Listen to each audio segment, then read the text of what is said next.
உங்களுடைய வருமானம் ஹராமாக இருக்குதா? ஹராம்னா பேங்க்கில் வேலை பார்க்குறது, கிரெடிட் கார்டு, லோனு, அடகு வைக்கிறது, பேங்க்கில் ஃபிக்ஸட் டெபாசிட் பண்ணுறது, பேங்க் அக்கௌண்ட்டில் இருந்து வரக்கூடிய வட்டி, இன்சூரன்ஸு, ஷேர் மார்க்கெட்டில் ஹராமான கம்பெனியில் இன்வெஸ்ட் பண்ணுறது, பெண்கள் சுய உதவிக்குள்ள வட்டி கடன், இது எல்லாமே ஹராம் தான். இதை நிப்பாட்டினா வறுமை வந்துட்டுன்னு சொல்லிட்டு பயப்படுறீங்களா?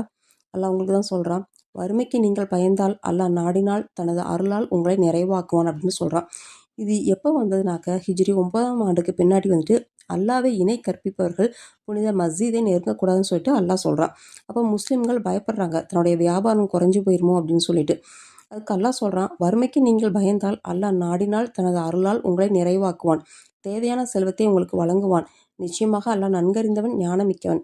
உண்மையில் அல்லாஹ் அவர்களை செழிக்க வச்சான். இஸ்லாம் பரவியது, ஹலால் வியாபாரம் அதிகரிச்சிச்சு, முஸ்லீம்கள் உண்மையில் செழிச்சாங்க. இதுலேருந்து வரக்கூடிய பாடம் என்னன்னா, ஹராமா விட்டுட்டா வறுமை வராது, பறக்கத்தான் வரும். அல்லாஹ்வுடைய வாக்குறுதி ஒருபோதும் பொய்யாகாது.